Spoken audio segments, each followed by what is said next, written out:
All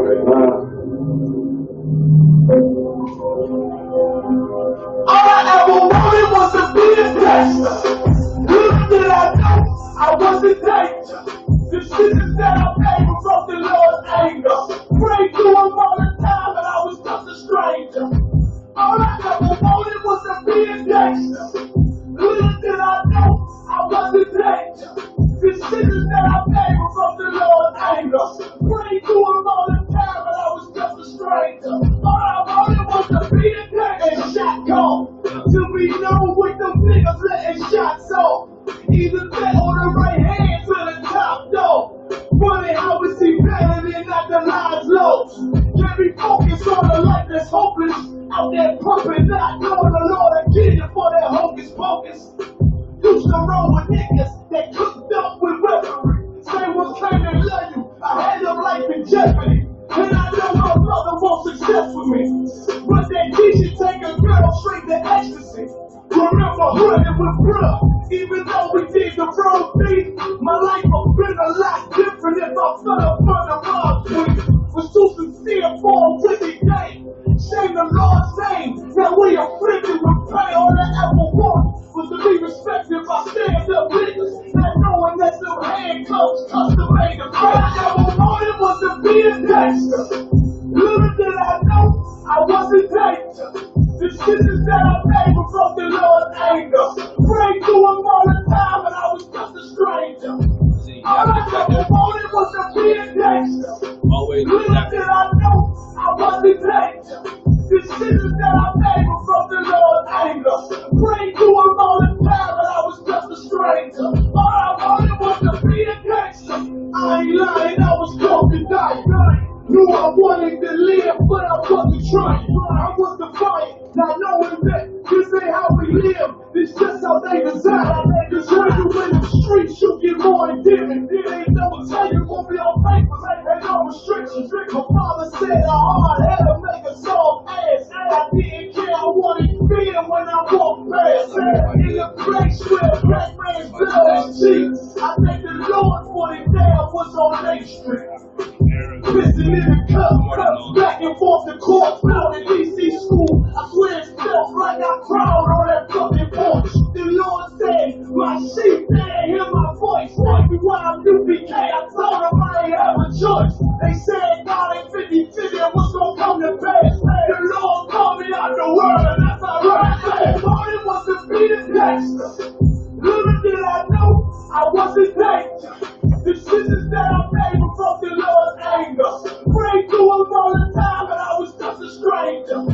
All I ever wanted was to be a gangster. Little did I know I was in danger. The decisions that I made were from the Lord's anger. Prayed to him all the time, and I was just a stranger. All I wanted was to be a gangster. Isupk until it hit the fan. I want power and a throne, nigga, fucking grand.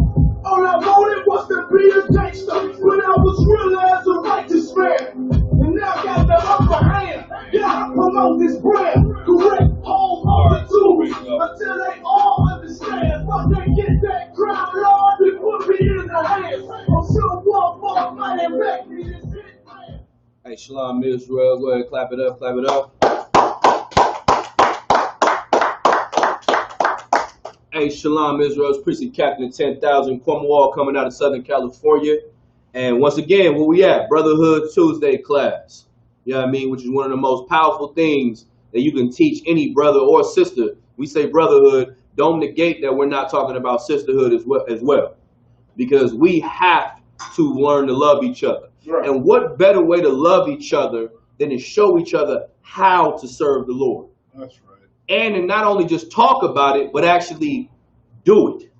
You know what I mean? You got people talking about they love the Bible, talking about they love God. They're so Christian. They got a cross on their neck, or they got a tattoo of a cross, or what are the Catholics wear? They wear their rosaries and they kiss it and all that garbage, right? But you still eating pork. Right. But you still loving white women. But you still hating your brother. You got blacks and Hispanics still hating each other when you are brothers. Right.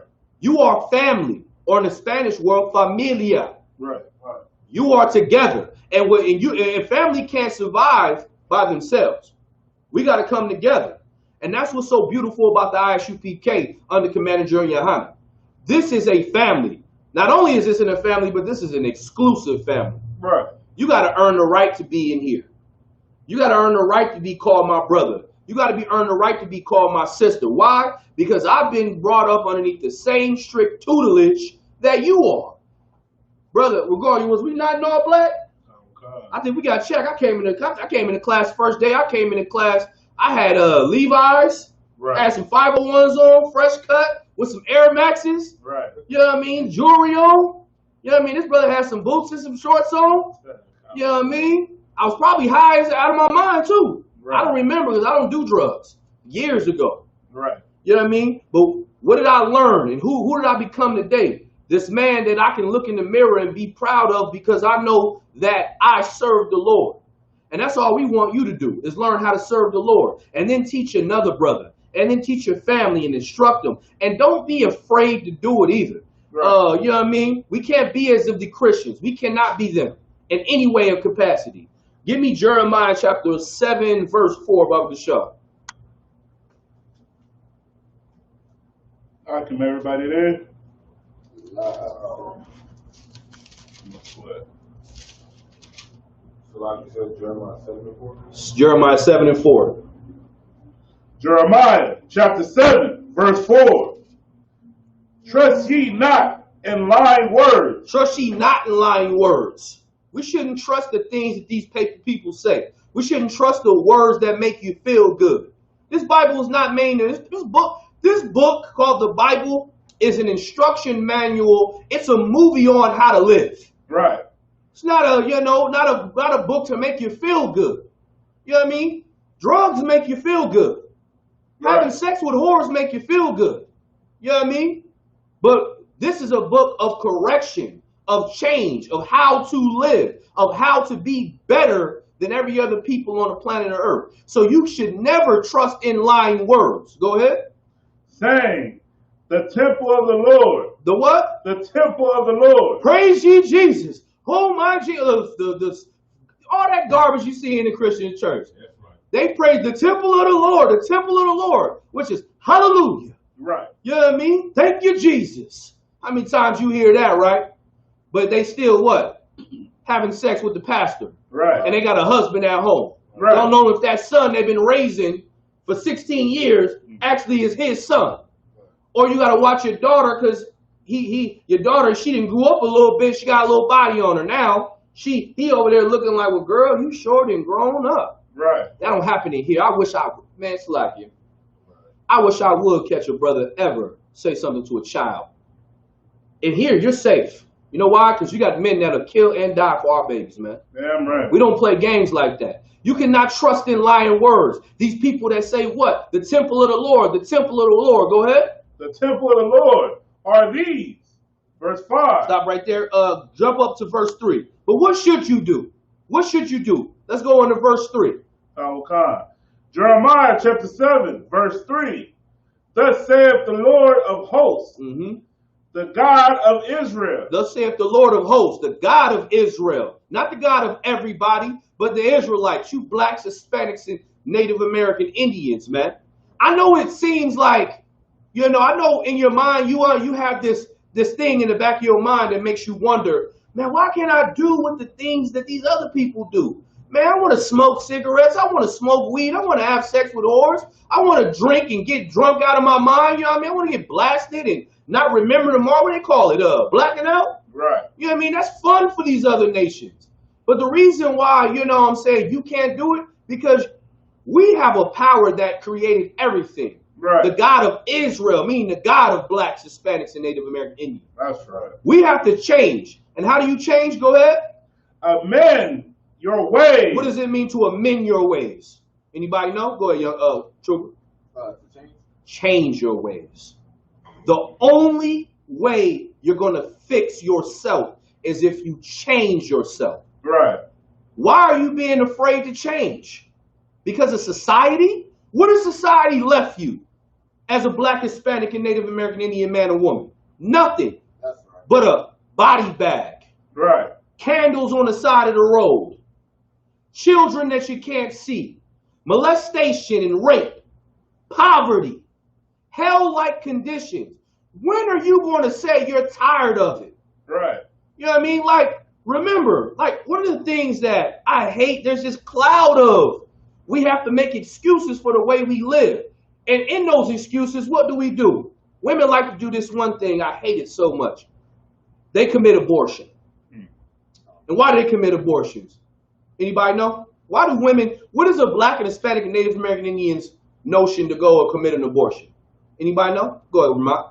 A lack of responsibility. Lack of responsibility is one. Go ahead, Trooper. Because it's there. Huh? Because it's like available. Because it's accessible, but I want y'all to hit home. Anybody know?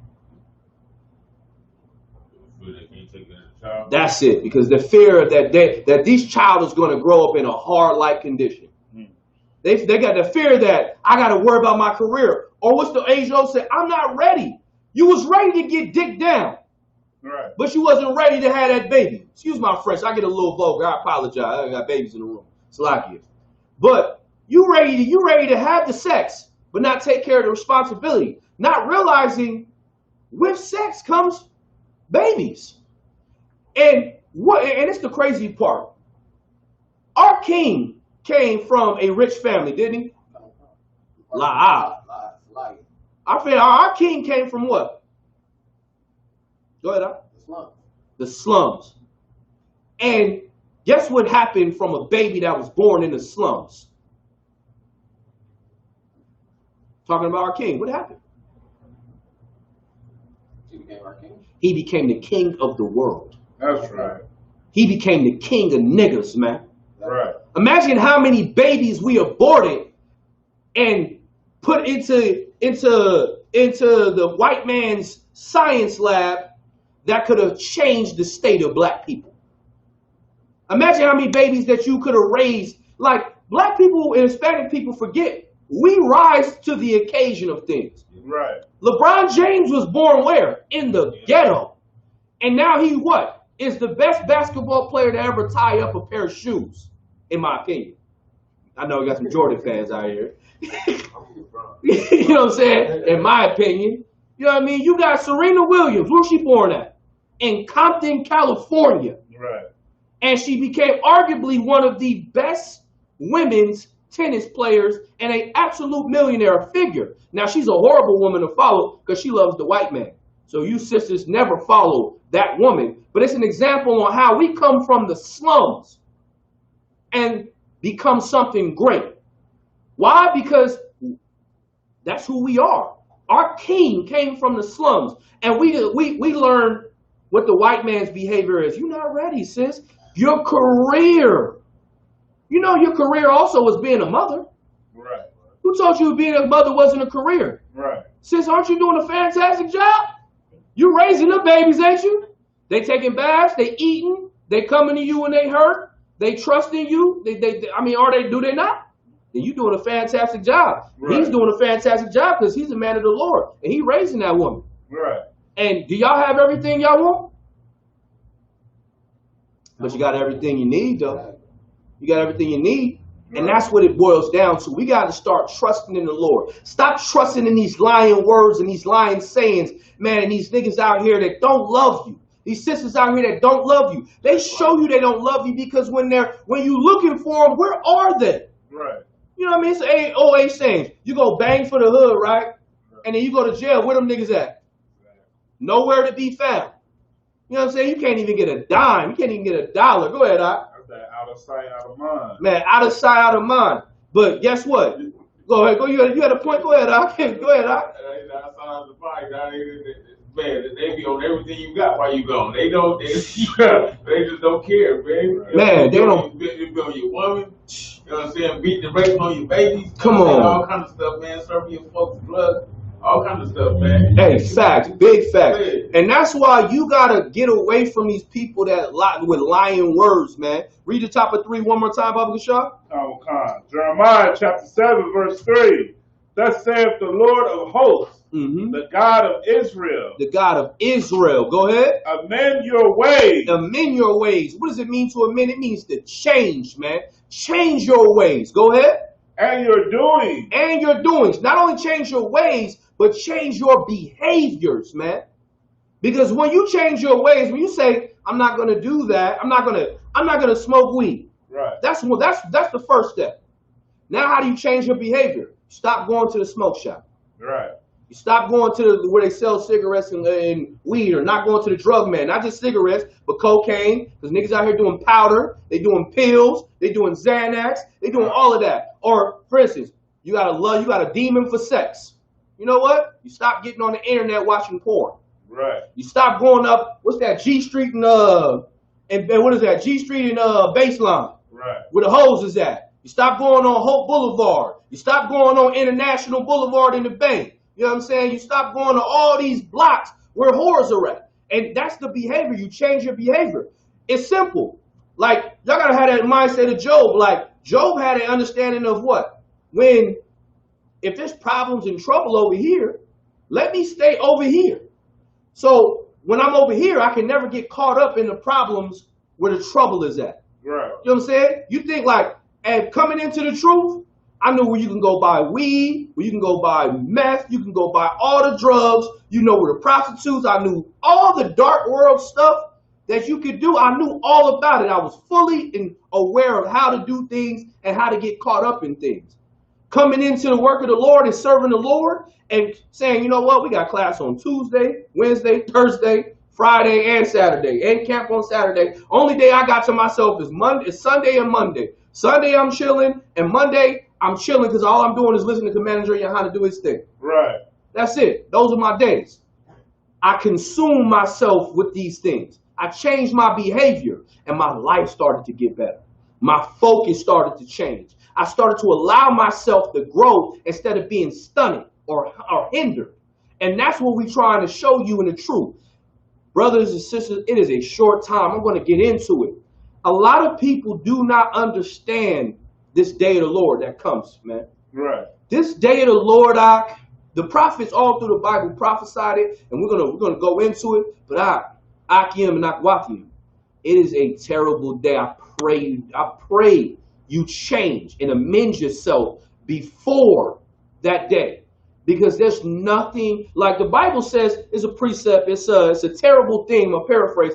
It's a terrible thing to fall into the hands of the Most High God. It's a terrible thing, Akim. Go ahead. About you know what I'm saying, bending your ways. You know, and then some of the things I went through coming in, or cutting myself away from the world when I was coming into the truth or learning about the truth. You know what I'm saying? Like, I used to love to run the streets. You can find me on the street 7 days a week, 24 hours a day if I couldn't be out there. You know, when I went to start amending my ways and cutting those things away, and it was hard as hell. And it's a real fight. You know what I'm saying? Well, for me, it was a real. Somebody back there. No sweat. Hey, absolutely. Go with him real quick. Give me Hebrews chapter 10, verse 31. I just want to read the precept so y'all know where it's at for your records. Hebrews chapter 10, verse 31. Wait till they get in there. Give us like a couple of seconds, and then we'll let them sit down. Go ahead. And if I could just piggyback on what Trooper Sawat was saying, so heavy, you know, shedding yourself of the world, amending your ways, you're not going to just be able to do that by yourself in the world. You have to get around men that were taught by learned men. Yeah, I'm right. You know, so you could be strong in this thing. Absolutely. Yeah, like, and that's another thing. That's so perfect that you say that. Like, consume yourself with seasoned men. Like, think about it like this, right? When you go to the gym or you want to learn how to work out, it's a little crazy. You go to the gym, you want to learn how to work out. How do you learn how to work? You don't just go in there and just start lifting weights. You're going to hurt yourself. Right. You're going to find yourself a trainer. Right. You know what I mean? And then you get connected in the training with people that deal with him. And then that person will instruct you on tools and resources on how to lift weight, how to properly bench press, how to properly do leg day. And then you learn how to construct your body, how to diet correctly. That's just one thing. For basketball, football, You go to what? People that are around football, that teach defense, that teach offense, that show you how to read plays, that show you different offenses and cadences and learn how to look at different formations. You go around like-minded people because those people then can help season you and instruct you to be better and to understand how to move forward in that craft. Well, the only way to come here and serve the Lord and do it properly is in the ISUPK, where men have done what? Ancestors have done what? They purged themselves of the world. Right. They sacrificed. You know what I mean? Calls a brother get where it's, how do I do this? Well, shit, this is exactly how you do it. You know how I know? Because I did it. I had to do it myself. I asked the same question. And this is going to be the outcome when you go through this process. It ain't going to be easy, but it's worth it if you do it. Because what happens? You're going to find out if that person was really with you or against you. Right. And 9 times out of 10, they're going to be against you. And that's fine. Because the Lord, the beautiful thing about the Bible is what? A righteous brother will escape what? Finish it. Go ahead. A wicked woman, a wicked man. You know what I mean? You're going to find yourself not in the situation you were in. And then you're going to get blessed. Right. Because you trust in the Most High power instead of trusting in yourself and your vanity and your lust. Go read that. We at Hebrews chapter 10, verse 31. I keep everybody there. Hebrews chapter 10, verse 31. It is a fearful thing to fall into the hands of the living God. Go up to verse 30 real quick. Hebrews chapter 10, verse 30. For we know him that have said, vengeance belongeth unto me. Go ahead. I will recompense, saith the Lord. And again, the Lord shall judge his people. And again, the Lord shall judge his people. Go ahead. Verse 31. It is a fearful thing. It is a what? It is a fearful thing. Man, Aki, for not serving this laws, for not standing on this truth, for not putting your trust in the Most High power above anything. Brother, it is a fearful thing. Go ahead. To fall into the hands of the living God. Brother, it's a fearful thing to fall into the hands of the Most High power, man. Like, Akim, I pray you understand, man. Like, with not serving this laws to a T, man, you put yourself in jeopardy. And to put yourself in jeopardy is to say that you don't care about the truth and you deserve to die. Right. You deserve everything that comes with you. But if this is what you want to do, and this is how you want to live your life, then you got to just say the hell with everything that's against this truth. Anything that's against this truth, you gotta destroy it. You gotta go after it. You gotta go after it like it was a dog trying to attack your child. Right. If you see the dog trying to attack your child, what are you gonna do? I'm gonna murder that. I'm gonna kill that dog. Because I don't want my child to be in harm's way. Right. You know what I mean? And what comes into your mind? I need to save my baby. I need to protect my baby. Well, guess what? You need to protect your life. Because it matters. You need to protect yourself. And the only way to protect yourself is by keeping these laws, statutes, and commandments. Is by instructing brothers and sisters on how to do it and why they should do it. Give me Matthew chapter 7, verse 21. We'll go into this a little bit more, and then we'll start pulling out some precepts on the day of the Lord.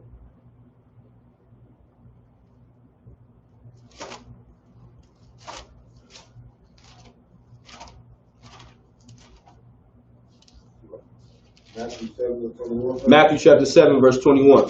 The book of Matthew chapter 7 and verse 21. Read. Not every one that saith unto me, Lord, Lord, shall enter into the kingdom of heaven. Now you got all these Christians, they think that they got the Lord. The Lord is with them. The Catholics think the Lord is with them. The Muslims think the Lord is with them. But brother, not everyone that calls on the name of the Lord shall what? Enter into the kingdom of heaven. And not everyone that calls on the Lord shall enter into the kingdom of heaven. Why? Anybody know the precept? Go ahead, Doc. Matthew 18. What does Matthew say?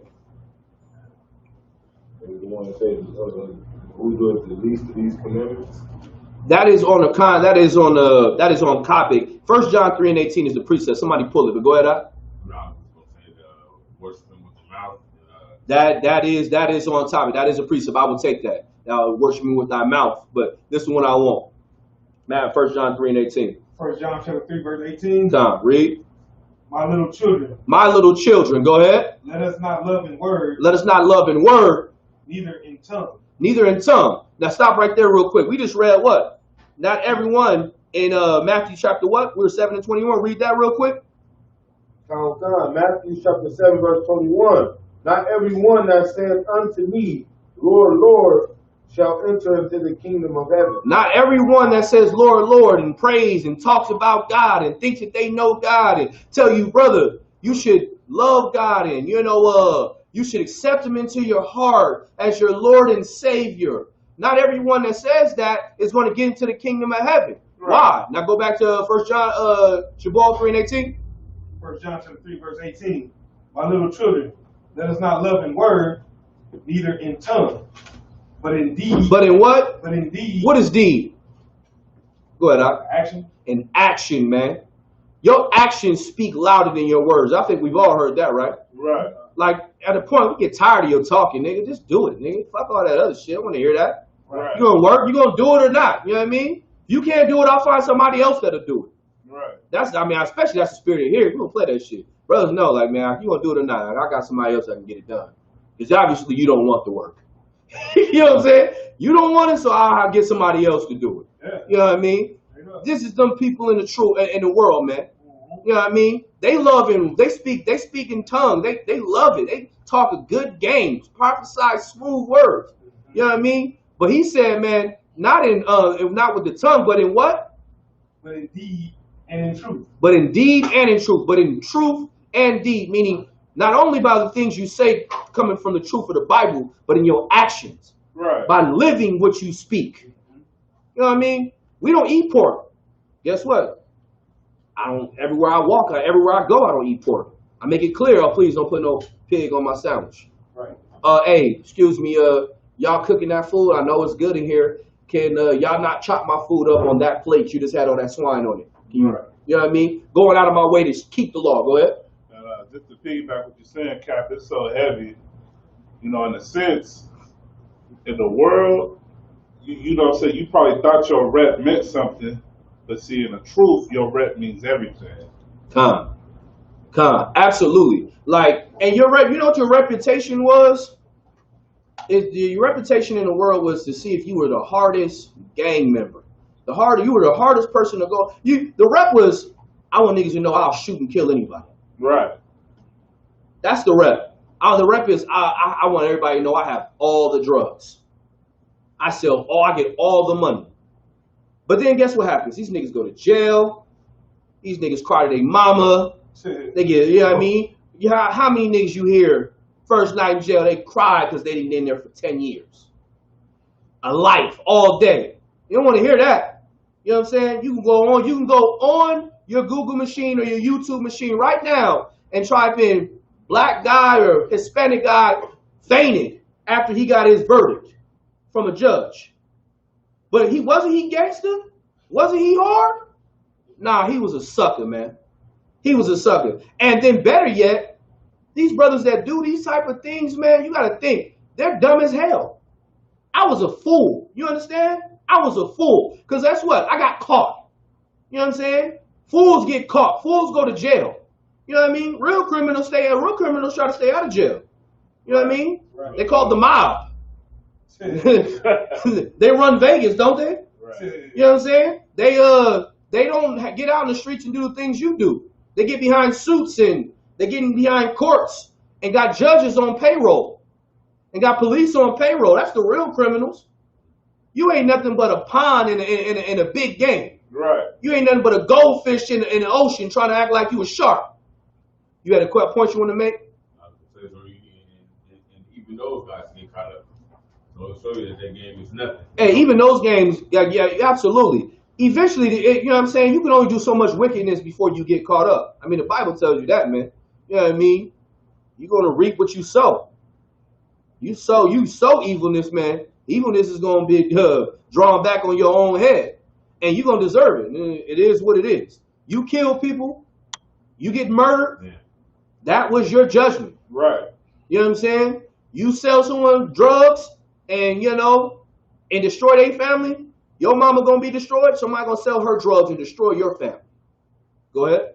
That's a lot of times. I tell people like, man, we out here doing all this shit. We ain't going nowhere. It's like people they got boats and airplanes that fly this stuff in here, get rolled up. You know what I'm saying? We ain't even got that. Yeah. We out here sacrificing, killing each other for pennies and nickels and time, and you know what I'm saying? It's all the waste. Yeah. You know what I'm saying? You know, and the people, all you trying to get fame from the hood, ain't no fame in it, but that's the jail. Yeah, absolutely. Man, it's too many niggas, man. Too many niggas. Even the hardest of gangsters. One of the things I be watching all the time, because one of the things I'm working on with a brother is a documentary or like I want to work on a lecture on gangbanging. And one of the things I've been watching a lot, I don't know if y'all watch it, but y'all should go check it out. It's called Kev Mac Videos. Y'all know, y'all heard of that?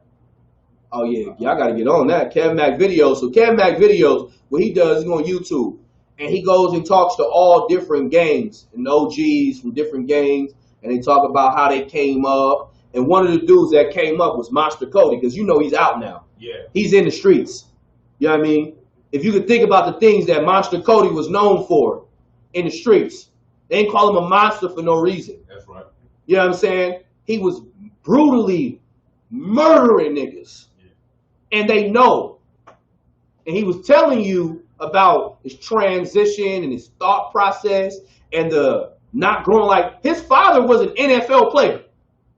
He was telling you the history. His father was an NFL. His mother had a lot of people she knew in the industry and music and all of that. And he turned out to be a menace to society. And he told you a lot of it came from the lack of having brotherhood and having a father and having that family-oriented relationship. Which should then tell you what? How important a father is. How important a father is. How important it is for you to raise your sons and your daughters. And so I'm just going into him like, I'm watching it, and you see all of the destroyedness of brothers and their mentality. But one of the most common things that they say is don't join this lifestyle. Because it's only two things that come with this. Either jail or the grave. And you niggas still go and bang that blood. Bang that Pyru. Bring that cuz, that crip, that blood, that, hey, neighbors, neighborhood, gangster car. You know what it is. Y'all go bang that. You know what I mean? It's because you are a hard and stick-necked people. Go ahead, up. A lot of these brothers that really do it on that level is because they don't love themselves. They don't have no value. They haven't been taught no worth. They don't know, so they're ready to die. When I was 16, I was ready to die. When I was 15, I was ready. At 14, I didn't see myself living past the age of 16. And you know what's crazy? Oh, go ahead, please. I'm listening. And that's all I say. Just the mental. Nah, and that's the problem, Akim. That has been placed on us. That stigma, like that should sadden you. I'm raising sons, daughters. You know what I mean? And I know y'all men are as well, and sisters as well. And to think that your child, a part of you, is in a mind state that they only expecting to live till 16. Like, come on, man, we gotta wake up. We have to at some point take a stance of change. We gotta amend ourselves because our life depends on it. Our babies are important, man. We're nothing like this work we doing is great. I want y'all to know the work you're doing is great, but it means nothing if you're not producing any fruit. It means nothing if you ain't raising your child. It means nothing if you're not raising our brothers, because guess what happens? This will die away. Because as we grow, we get old. And we got to leave this place. And we got to prepare other men to take this seat that I'm sitting in. That's what Commander Yohana is doing. He's doing what was called of him. He was raising men, brothers up all over the country. So as they get older, we step in and fill in. And we become the positions of power. And that's how it is. And think about how brotherly and how fatherly that is. That's the spirit of how you got to raise your children. Because one day, you're going to get old. And you got to have that son that's going to keep the name intact, right? That's the point of this. You had a point? That's right. I just want to say, just on that, like, I'm trying to be a parent. And like I say, in these schools, and these, I remember the first devil I had was a teacher named Mrs. Clark at Murray Elementary School in Fresno, California. She always tell me, I mean, almost every day, like you'll be dead by the time you're 16. Mhm. I said it's very important that you know what's getting put into the minds of you, because that was on my mind to the age of 16. My 16th birthday is the first time I ever shot it in my life. Mhm. The department trying to kill me, but these were the things fed into my brain. You know what I'm saying? And these are the things that help destroy. They see where we're going, they see where we're coming from. They just it's more that influence from those devils to try to destroy us. You know what I'm saying? Now I look back on that stuff back then. They're grown as people. And back then I had low self-esteem. I didn't think I was nobody. You know what I'm saying? I'm from the hood. I'm from the ghetto. You know what I'm saying? They know we on welfare. They know. You know what I'm saying? They know our condition. You know what I'm saying? And they just put that on like how would you tell some kid like that? You got to be a goddamn monster. Absolutely. You know? But you got to remember, man, this devil is a crafty bastard, man. His whole entire position, listen, I want y'all to understand and feel me on this, right? Feel me on this.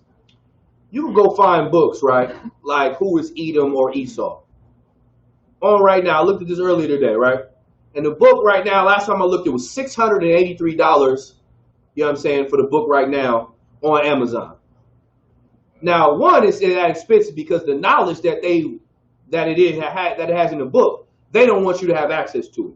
Because po niggas ain't gonna, we got either rent or this book. Nigga, fuck that book, nigga. This rent gotta be paid. Right. Because that's the condition that they put us in, right? And I'm saying that to say this.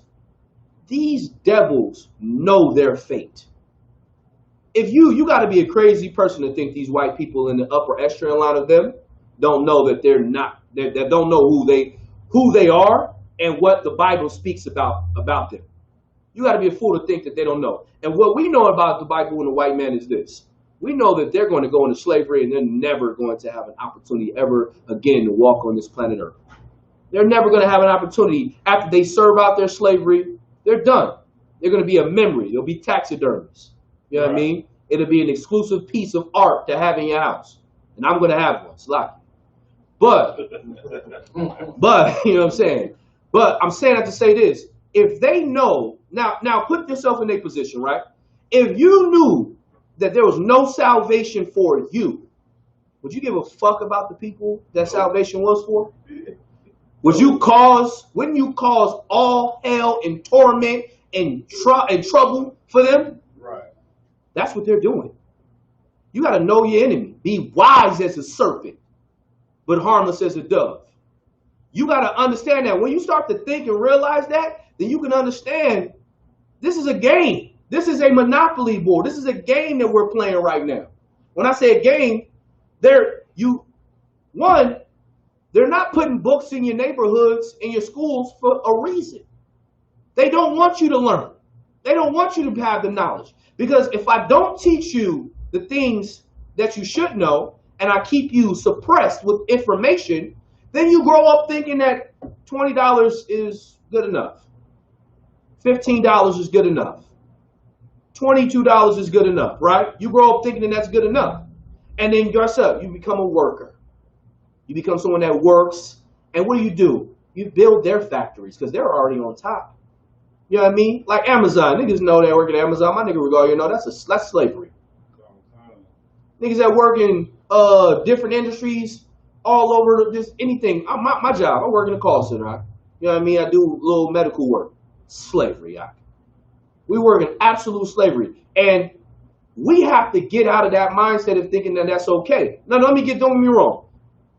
You're working hard for your money. Right. You're doing the right things. That aspect of it is correct. But I'm saying that this is a game for them. They're pushing you and keeping you suppressed because all you think about every single day is how I'm going to pay this motherfucking rent. Do I got enough money to go put gas in the car? Do I got enough money to get to next week? That is the stress and the torment that you're going underneath every day. And that's because this is a game for them. Because they don't give a damn about your salvation. Right. They don't give a damn about you loving each other. They want you to be destroyed and crushed to powder. Because the longer you accept your fate, the better off they are in their lives. Right. And they can die happy. White people die happy. You realize that, right? They die knowing my son's got the business. Right. My daughter, she's got a man. She's married off. I met him. He's good. I left him some money and a foundation and a house. They good. They die happy. You know how niggas die? We die broke. Right. We die with bills. We die. You know how we die? You ever seen brothers and sisters on the street with the car wash? Please, please, donations. Donations. My cousin died. That should hurt your motherfucking heart, man. It should hurt your mind. It should hurt the way you walk up every day. Because we were not built to be this way, man. From Genesis, the 1st and 2nd chapter, man, Adam was given dominion over everything. He was given the breath of life. He was given power to rule the earth. We were not to know the tree of good and evil, the fruit of good and evil. We were not to know that. But because we decided to fall for the okie doke and be beguiled and not check a bitch, excuse my French, we deal with the things we deal with. And yeah, it is what it is now. We locked in. We ain't going through the hell. We're going through it now. But when are we going to allow it to stop? The only way that's going to stop is if you make a decision. You know what I mean? You got to make a decision. You got to look at yourself. Either I'm weak and I'm just going to be weak, or I'm strong. You know why I'm strong? Because I'm a child of the Most High. I'm Israel, goddammit. You know what I'm saying? Like, think about that. When are you going to take, like, the white man is proud to be an American. He's absolutely proud. You know, there's nothing more proud than a white man that got his cowboy hat on, got his boots, got his big Texas belt on with his American flag, his F4150 on, you know what I'm saying, on 33s, you know what I mean? You playing God Bless America, loud as hell, the Star Spangled Banner. Ain't nothing more prouder than a white man that loves his goddamn country. You know what I mean? And you know why he's proud? Because he loves who he is. He loves being in power. He loves being in position. He loves his people. He loves what he had to do, his ancestors did to get him where he's at. He loves it. That's fine. That's fine. I get it. I understand it. But when are you going to love the fact that the Most High Power chose you niggas, spicks, and wetbacks over every goddamn people in the fucking earth, man? Right. When are you going to love that? When are you going to love it so much that you're going to destroy the spirit of smoking weed? Right. When are you going to love it so much you're going to have no tolerance for homosexuality? Right. No tolerance for gluttonous. Right. No tolerance for alcoholism. No tolerance for child molestation or pedophilia. Right. You got to love that. You got to love your God more than the white man loves America. If you can love the Most High God more than the white man loves America, you will have the kingdom of heaven tomorrow. That's all it is. That's what it takes. And what is that love, Akia? Precept. I got officers in here. Precept. Please. Goddamn right. Give him a hand. Love is to do what? Keep my commandments. And my commandments are not what? They're not grievous. Meaning what? It's not hard.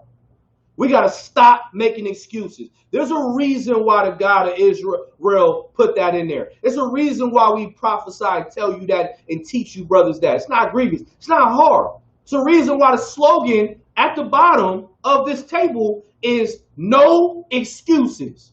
Because there's no excuse to keep a law that's not hard. You're just lusting. You're just loving yourself. You're just giving yourself an excuse. Brother, we got to find it in ourselves not to give ourselves an excuse. Why? Because the day is coming like no other day, man. And it's, brother, like, you know, and it saddens me because you got all them lost Christians in there prophesying, talking, well, I don't say prophesying, but teaching or singing about the day Christ comes back. The day Christ comes back, we can't wait to see Jesus, and Jesus is our King, and Jesus is going to save us, and we're just going to be an all big happy family. That's BS, and y'all know. Right. We're going to go into that. Go Isaiah 66, verse 16, Baba Gashar. Get on topic real quick.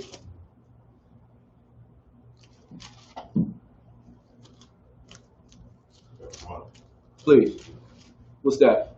Yeah, you can hit me off a little bit more. Think it's some Jack back there? Come. The water. Appreciate it. Read it when you got it. Come. Isaiah chapter 66, verse 16. Read. For by fire and by his words will the Lord plead with all flesh. For by what? By fire. By fire. The Lord is showing California just a little bit. Just a little bit. Like he just, you know what E46 sprinkle me, man? Yeah. He just sprinkled a little bit of fire on this place. Right. Y'all think that the fires in California is something special. They are. Don't get me wrong, because the Lord have done it. They're special. So they're definitely, but this is just a little bit. He said with fire, go ahead. For by fire and by his sword. For by fire and his sword, nuclear thermal destruction, and by his sword, a whole lot of killing my king's finna do. That's what you do with a sword, right? You know what I'm saying? You chop him up, you chop a good brother's head off, right? I know that's what I'm gonna do with mine. Go ahead. And read it from the top. Isaiah chapter 66, verse 16. For by fire and his sword will the Lord plead with all flesh. Well, by fire and the sword will the Lord plead with all flesh. What does that mean? Is he going to plead with them? What does it mean? You don't know? Somebody know?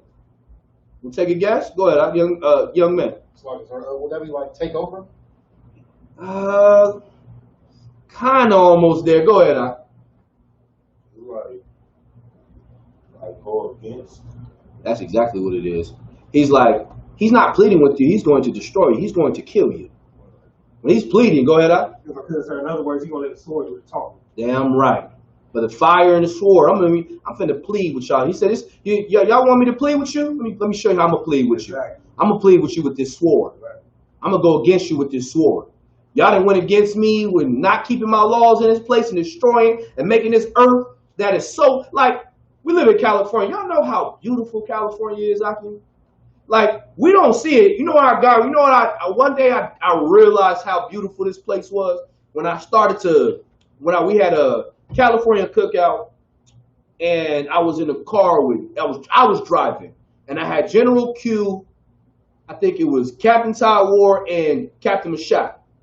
And we in the car, and we driving up the freeway, and if you coming off the 15 freeway before you get onto the 210, you see all the mountains and you see all of it. And General Q like, God damn, man, this is just nice.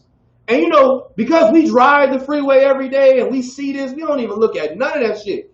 But I'm looking, he like, man, this is nice as hell, man. These mountains and the houses up there, and it looks beautiful. And the sun was perfect in the morning and everything. We just looking, and you know, I'm driving, I'm like, damn, I ain't never even really looked at that shit like that. I just be having to get to work in the morning, you know what I mean? Or get these kids to school. Right. And I be thinking like, man, this place is so beautiful. And to think how polluted it is because of the white man.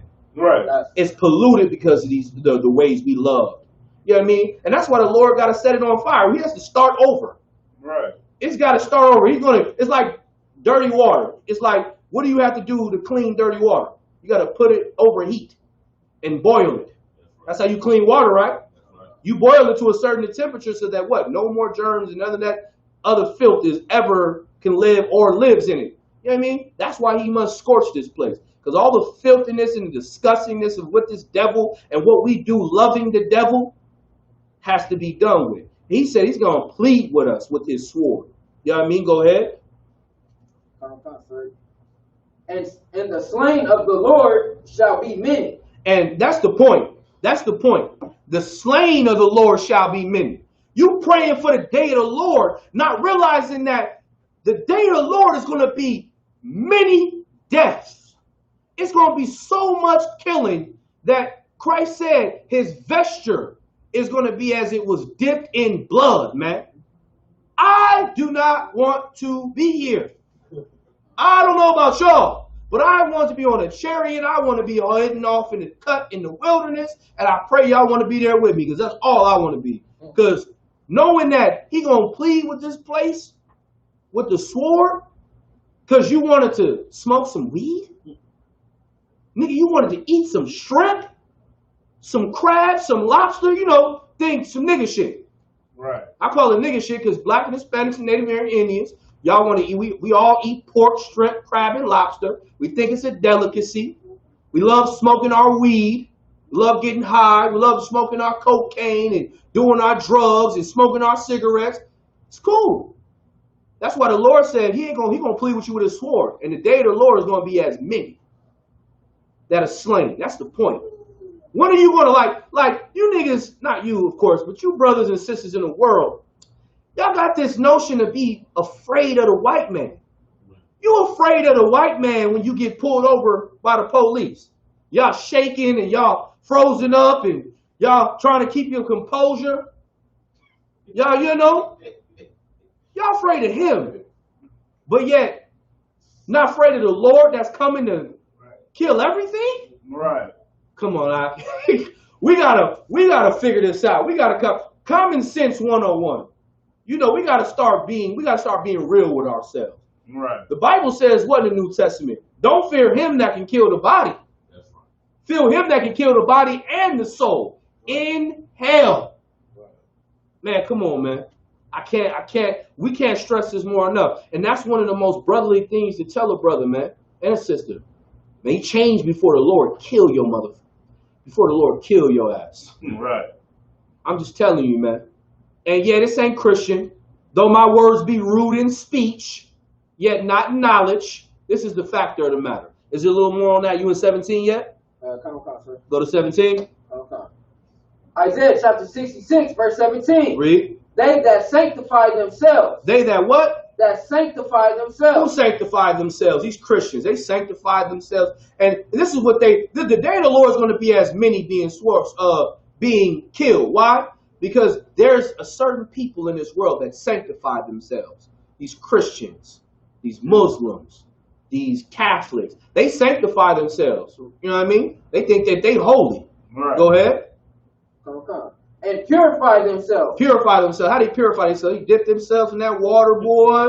They dip themselves in that water, come up clean, and whoo, the Lord is with you. The Lord is with you. You know what I mean? All that garbage, right? The Lord is with you.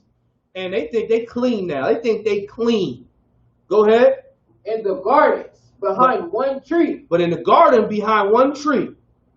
In the midst, eating swine flesh. In secret, they what? Eating swine flesh. Man, these people be telling you all this, saying they sanctify, this how you love Jesus. And they go into the basement and they go eat a whole ham dinner. They go eat a shrimp, crab, and lobster fest. You know what I mean? You cannot be clean and eat pork. You cannot be clean and eat shrimp. You cannot be clean and be a drug addict. You cannot be clean doing these things. But these people do what? They sanctify themselves. They say that they're purified. Yet they eat all the abominations of this place. Right. They do all the abominations of this place. There's a hell of a sex demon out here too.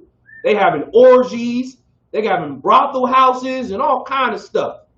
I mean, why do you think porn is so accessible? Because they want you to sin. Why do you think drugs are so accessible? Because they want you to sin. That's right. Go ahead, Al. And if I could, Captain, speak about what you're saying, it's so heavy. That's exactly why you gotta watch who you being led by. You know Yeah, what right. I'm saying? These cats in the world that's it's in the precepts of wolf in sheep clothing. Mm-hmm. They'll tell you to not do something, and they doing the very damn thing they telling you not to do. Man, come on. So how you gonna follow that man? Right. That woman. You know what I'm saying? Please don't be following no woman. Man, brother, I plead with you. You know what I'm saying? What they call it? POP? There's power in pussy. That's what they call it. It's POP. It's power in pussy. I know it is. But the Lord is more powerful out here. That's right. I get it. Man, something about a black woman, oh my goodness. Yeah, she got it. She got it. Hispanic woman, oh, she got it. Native American Indian woman, yeah, she got it. But the Lord got to be more powerful. You got to make, like I tell brothers this all the time, you got to make the Lord and his truth and his spirit louder in your mind than her vagina, Right. than what she wants, than what she desires. Because if you make the Lord louder, you'll never make a mistake. Because if you make the Lord louder, guess what you're going to do? It's like, sir, hey, what you doing? Sir, I got it, man. You on the phone. You calling. You coming to class. Bitch, I got to go. I can't be here. I got to go. I got to go. You're going to find yourself in order. Because if not, you're going to find yourself beguiled. You're going to do what Adam did in the garden. Go read it in Genesis, the 3rd chapter. It says she ate of the fruit because it was pleasant. It seemed good to her. It was pleasant to her. And then she turned over to Adam, and Adam looked and said, and she said, and the Bible says, it's so funny to me. It didn't even go into it in too much depth, but it just said it like this. She ate of the fruit, and she turned over to Adam, and Adam did eat. He just said, all right, whatever, let's do it. You cannot be that, Akim.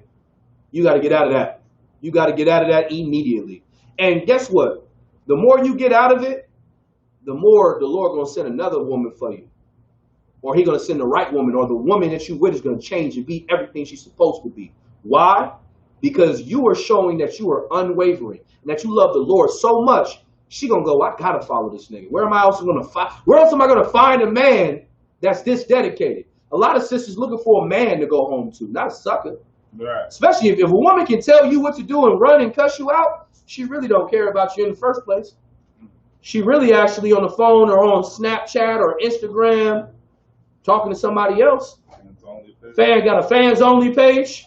You know what I'm saying? Got a fans only page because they pumping her life up. Come on, man. We got to wake up to it. And so this is one of the things we'll go into, the destruction of the Lord, man. The destruction, the day of destruction. It's very important because even the disciples asked about the destruction of the Lord. Go to Matthew chapter 24, verse, was it any more on that? Oh, slightly. Read the rest of this and then we'll go to Matthew 24. We're at Isaiah 66 and 17. Read it from the top.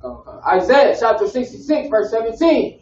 They that sanctify themselves and purify themselves in the garden behind one tree in the midst, eating swine's flesh and the abomination. And the what? And the abomination. Not only is they going to go do that, but it's an abomination, man.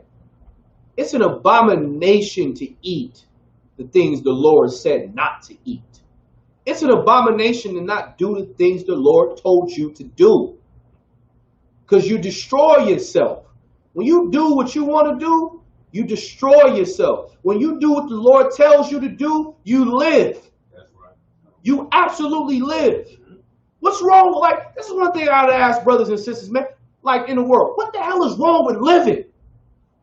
What the hell is wrong with wanting to live and wake up and take care of your kids and watch them smile and grow up and become excellent and grow up and be better than you? What's wrong with that? What's wrong with a woman saying, what's wrong with a woman loving a black man, a Hispanic man? What's wrong with a black man taking care of his family? Ain't nothing wrong with that. But we got this cloud of, we got to be separate and independent and we can do it all by ourselves. We were not built to be by ourselves. You know how I know? Precept, Genesis. He said it was not good for man to be alone. So therefore he made woman. He gave him a helpmeet. It's not good for man to be alone. We were not good to be by ourselves. Now don't get me wrong. The Bible also says that there are eunuchs for the kingdom of heaven's sake. But that's certain brothers that don't have the pleasure in being able to have sex because of war or don't have the desire. I'm not one of them. But I'm just saying.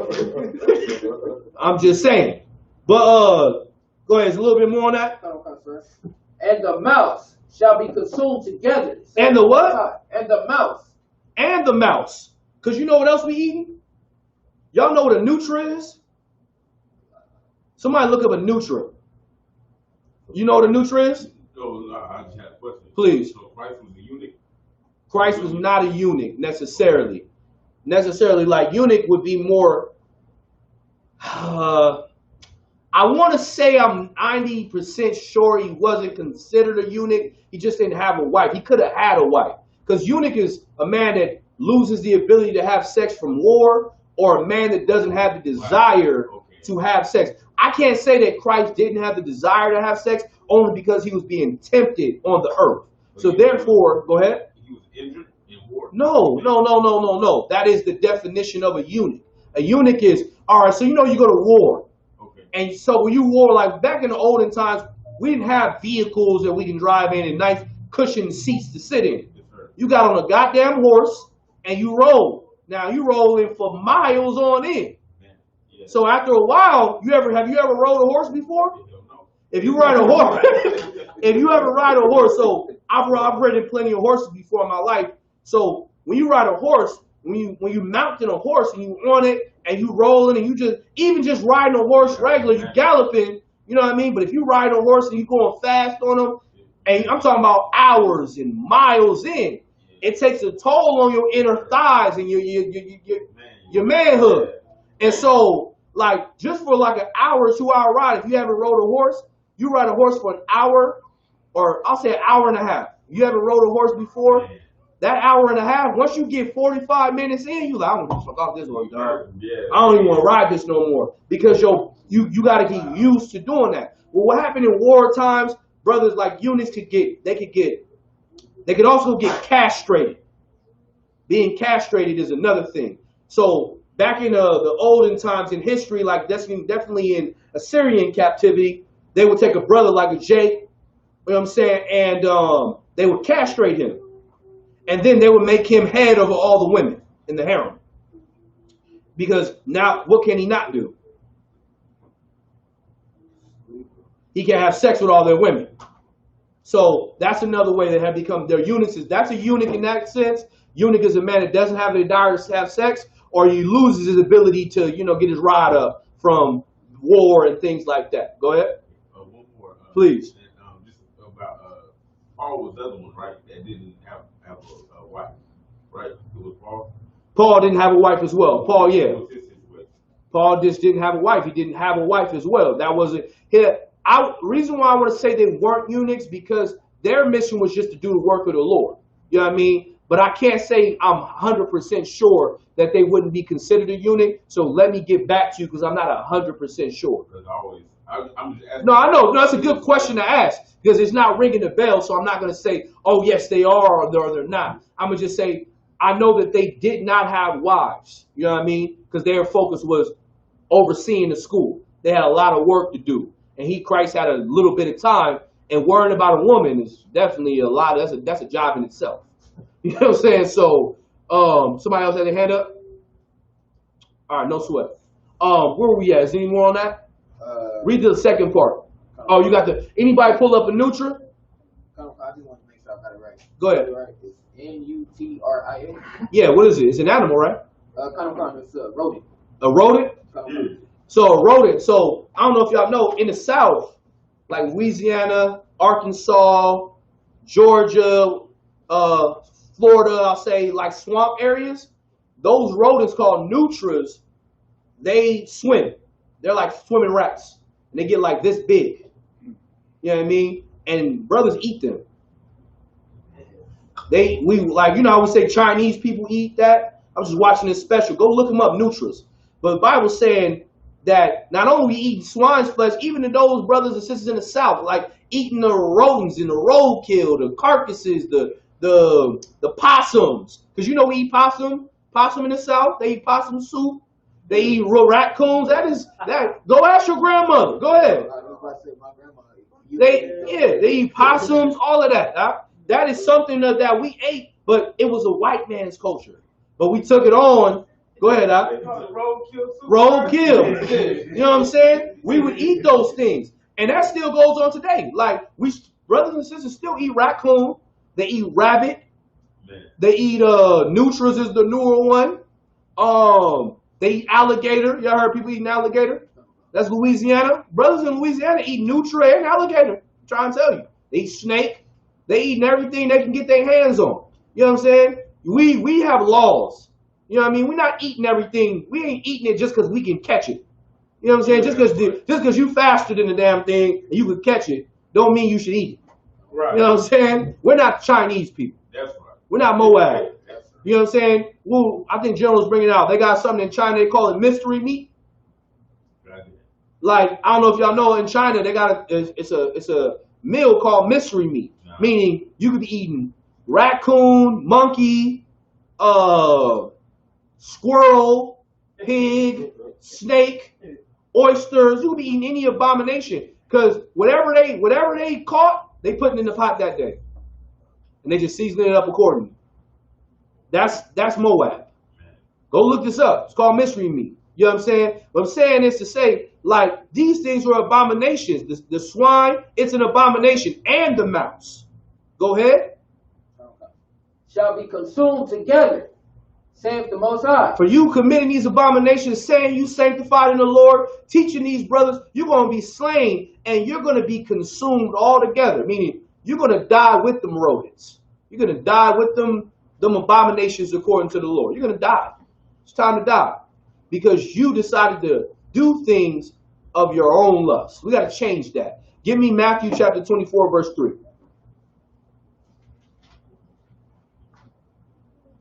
The book of Matthew, chapter 24, and verse 3. Read.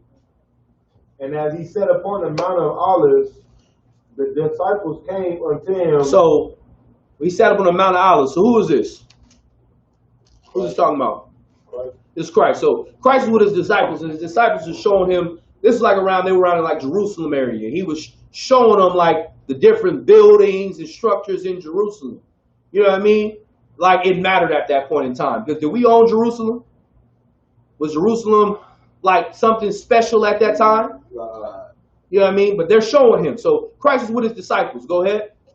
The disciples came unto him privately, saying. They came unto him privately. Go ahead. Saying, tell us, when shall these things be?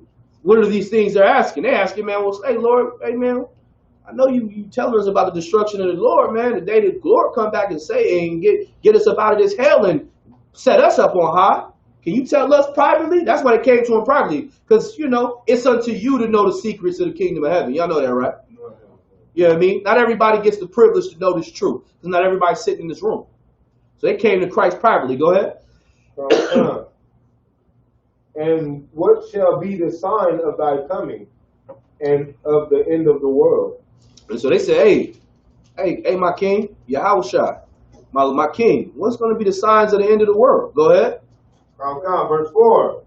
And Yahushua answered and said unto them, take heed that no man deceive you. Man, take heed that no man deceive you. He said, listen, first thing first is you take heed that no man deceive you. Don't be deceived by God loves everybody. Don't be deceived by the white man and the other nations can be saved. Take heed that no man deceives you. Go ahead. Verse 5. For many shall come in my name. So then he shall what? Come in my name. What is that talking about? Many people think that they know Jesus Christ and that Jesus Christ is with them. You know how I know that to be true? There's a church on every single corner. There's a Muslim mosque all over the place. Catholic church everywhere. And they think that God is with them. They think the Lord, they're serving the Lord. He said, be not deceived. You know what I mean? Go ahead. For many shall come in my name. For many shall come in my name, saying, go ahead. I am Christ. Mm-hmm. And shall deceive many. And they shall deceive many. A lot of these brothers are doing it today, man, in these fake Israelite groups. And that saddens me. It saddens me. Because I think about certain brothers, it saddens me to an extent, and I'll say it for this purpose. Because it's like, damn, he was that close to finding out the truth. He was that close. He was that close, but you put on purple. He was that close, but you wore burgundy. He was that close, but you wore white. He was that close, and you put on, what does GMS put on? Knapsacks? They wear like them, football jerseys. You know what I mean? You know what I'm saying? I think they do that. You know what's crazy? That's literally, me and Regard, to tell you personal situation. First time we ever spoke in downtown LA, we went over and we saw a group of brothers teaching. Or not, they was hanging out. And it was me, it's like it was Captain Dahar, it was me, it was Regalia, and it was Lahab. It was just us four. And we got a permission to go off of camp. Like, we was like, man, we out. Was it one more person? I don't know. Was Gadiah one there too? Yeah, I think Gadiah one was there. You know, that doesn't matter. But with that being said, we went and there's brothers over there, and brothers got football jerseys on. You know what I mean? They got regular clothes on. And we like, man, we're gonna set up right here, man. Some brothers do fish right there, man. Let's do it, man. It's a good spot, good traffic. We start, getting out. And I think I got on the mic first, I think. And I got on my get out there, start blazing, and then them niggas congregate, and it happened to be a fake Israelite group, and it was GMS, and niggas had football jerseys on. So I find that hilarious because that's exactly what they do. Like, you know what I'm saying? And that's the spirit of Jake. Like, you know what I mean? You know what I'm saying? Like, just imagine, hey man, the white man is the devil the Bible speaks of, but he got a LeBron James jersey on. Like, come on, man, Mike. Like, we got to get out of that. That's not the attire. You know what I mean? But I don't want to deviate too much. But you know what I mean? It's hilarious. But they were that close. But then again, the Lord didn't want them, so it is what it is. You know what I'm saying? Something about you brothers is better. You know what I mean? So that's one of the things that you got to understand. Don't take this light because you could be over there with them. Continue reading. Okay, verse 6. And ye shall hear of wars and rumors of wars. So he said, man, people will come in my name, you know what I'm saying that they know Christ. But you're going to hear wars and rumors of war. Go ahead. See that ye be not troubled. Seeing that ye be not troubled. That's one of the beautiful things coming in the truth. Are we troubled by the wars coming? I don't even care that the war comes like that. Like I'm not concerned or in fear. You know why? Because I serve the Lord. You know what I mean? Because the war coming means, oh, I get out of hell. The war coming means no more pain, no more suffering. The war means the white man going into slavery, goddammit. The war means I'm going to really get my 40 acres and a mule. You understand? You know what I mean? He said you're going to hear about wars and rumors of war. Go ahead. Oh, God. For all these things must come to pass. All these things must come to pass. Keep going. But the end is not yet. But the end is not yet. Meaning what? You should always, the end is not yet. He's saying, look, this is how you're going to have to look at things. But the end is not come yet because all these things have to pass. Which means you should be what? Akim and Agwakim. Be found working. Go ahead. Verse 7. For nation shall rise against nation. And that's what's going on right now. Nations against nations, man. I love to see Korea want to go against America. I love to see Russia team up with Iraq, or what is it, Iran or Iraq. I love to see them consult with each other because they're preparing for the destruction. Go ahead. Oh, God. And kingdom against kingdom. And kingdom against kingdom. America against Korea. Korea or China against America. And, you know, all of these different places. Kingdoms against kingdoms. We watching this happen right now. Go ahead. And there shall be famine. And there should be famine. And you know the crazy part? You got a little taste of famine. COVID-19. Nigga, you couldn't find food or toilet paper. You know what I mean? That's why we got to prepare now. You brothers and sisters, start preparing now. Prepare now. You got an extra few dollars? Go buy some extra toilet paper and sit it in the house. Go buy some extra medicines and packages and stuff that's going to help keep you in order when you can't go to the store and get it. You know what I mean? Go buy them little things. It's better like, well, we got a saying in here. You know what I mean? Well, I'll say it's because we are from California. You stay ready so you ain't got to what? Get ready. That's what we about. We stay ready so we ain't got to get ready. Go ahead. Oh, God. And pestilences and earthquakes in diverse places. Pestilence and earthquakes in diverse places. And we start to see a little bit of that right now. Go ahead. All these are the beginning of sorrows. All these are the beginning of sorrows. Go ahead. Then shall they deliver you up to be afflicted. And then shall they deliver you to be afflicted. Where you at? What verse what? Verse 9, sir. Let me see. I think that's all I wanted on that. Give me 1 second. Get back to my precept. Drop down to verse 30. Verse 30. And then shall appear the sign of the Son of Man in heaven. And then, when all of those things come, shall appear what? The sign of the Son of Man in heaven. That's when Christ then returns. Right. He's going to come out of the heavens. Once all those things start happening, that's when you know Christ is on his way. And how do we understand? And us understanding that, what do? We prepare now. We prepare, and we get as many brothers and sisters out of this burning house. I want you to think about America as a burning house. And think, you are the men now, you're the firemen. You the brothers got to go in this burning house and try to get as many people up out of the house before the house collapses and falls on itself. That's what's going to happen. You know what I mean? And you got to take the wisdom of this Bible and know that you got to start seeing these things and see them get real relevant and evident in the earth to know your King Christ is coming. And we can see that right now. It's coming. It's boiling. It's boiling right now. World War III is on the cusp. It's coming. What are you doing about changing yourself? Are you fixing the things that you do? Are you changing the way that you go about things? Are you serving the Most High power in God? I pray you are. Because if not, you're going to burn up in this place. And I pray that you don't have to go through that. Any more on 30?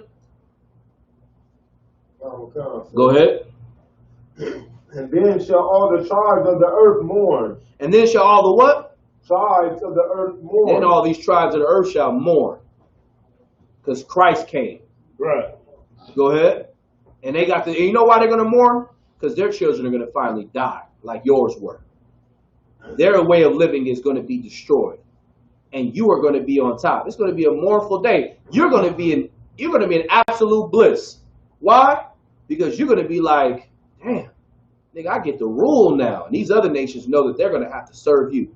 You know how beautiful it is to be able to walk in somewhere and Chinese people have to serve you?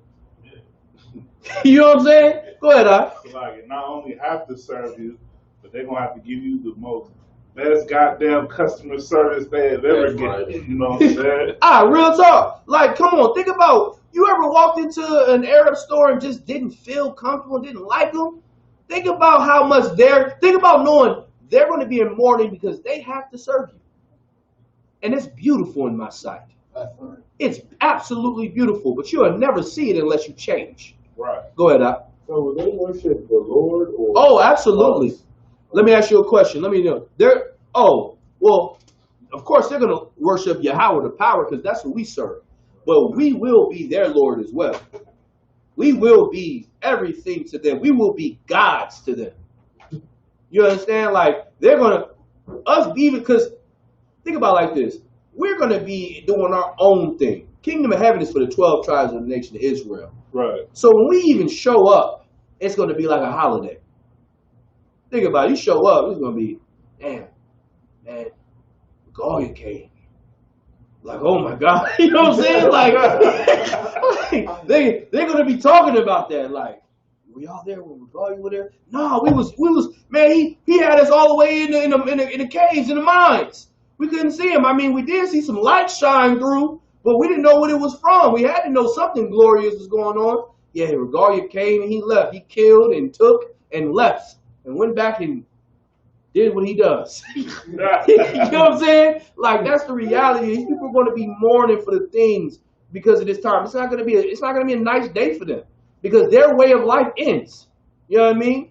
But it's a little bit more on that. Keep reading. And they shall see the Son of Man coming in the clouds of heaven. See the Son of Man coming in the clouds of heaven. How you gonna come in the cloud? What does the clouds represent? Go ahead. Chariot. You can see him coming with them chariots, man. Destroying this place. They're gonna mourn. Because they're gonna have that realization. Them niggas that was on the corner prophesying, them niggas down there at the Chinese amphitheater that told us to get away because we were talking, you know what I mean, about them and whatnot, and we didn't like what they were saying. Them niggas over there in streets of Philadelphia and streets of Indianapolis, or shout out to the Kentucky 8. You know what I mean? You know what I'm saying? Them niggas that y'all thought was nothing, oh, their king has arrived. And not only did he arrive, he brought the crew. Right. You know what I'm saying? He brought some spaceships with him, dog. And it's on. That's what them clouds represent. Go ahead. With power and great glory. With power and great glory. And brother, that's going to be a sight to see. Drop that and go to Isaiah 13 and 6. Some more destruction precepts. We got to teach each other about the day of destruction. Because if you put the fear of destruction and death and the things that come in your children and in a brother, you can actually help him change. You know what I mean? You can actually help him change for real, like, and really make a change with his life. Like the book of Isaiah, chapter 13 and verse 6.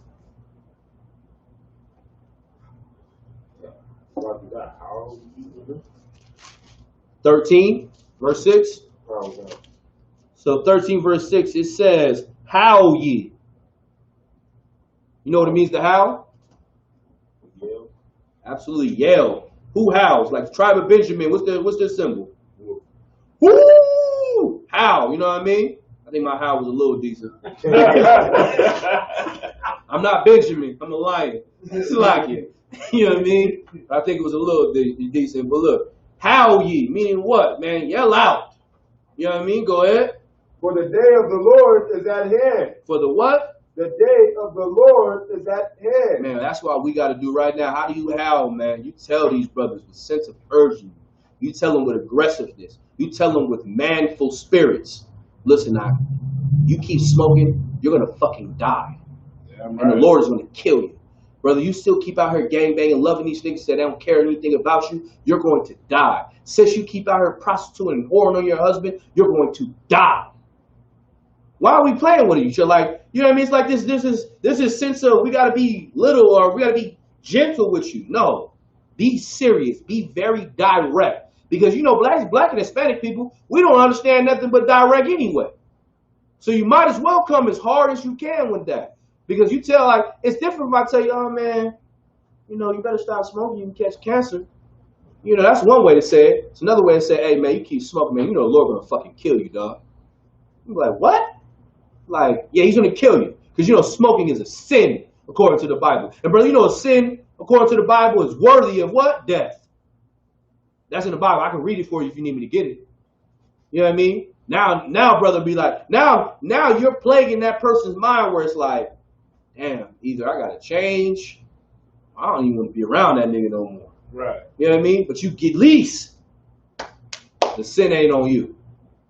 At least you can wash your hands clean.